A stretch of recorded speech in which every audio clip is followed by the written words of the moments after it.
তো আমাদের রক্সা ভুতুড়ে অভিযান করছে, ঠিক আছে? ভুতুড়ে অভিযান করছে। ও এখন কিন্তু যাচ্ছে এইদিকে। অ্যাকচুয়ালি জায়গাটার নাম বলো ভাই একটু, তাহলে না বুঝতে পারবে না। জায়গাটার নাম বলো। বাণীপুরের ভয়ানক জায়গা। এখানে আমি আগে কোনোদিন আসিনি। এরা অবশ্য জানতো এই কাহিনিগুলো, কিন্তু এরা যে কী করছে আমি আদৌ বুঝতে পারছি না।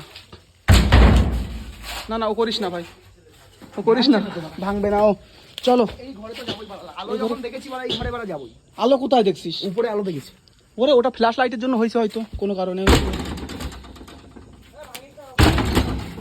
আজকে কিন্তু তোর অবস্থা খারাপ করে দেবে। এরা বলছে আমার ঘর ভাঙছিস, তোর আমি জীবন ভেঙে দেবো।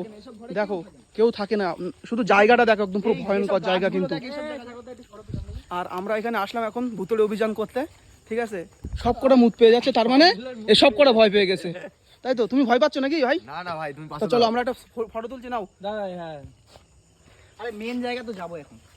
নাড়ু টয়লেট করছে, নাড়ু টয়লেট করছে। জায়গাটা কিন্তু ওরা খুব ভয়ঙ্কর। ওরা এরকম করে কেন রেখেছে? ওটা উচ্চারণ শুনি, এরকম করে রাখিনি।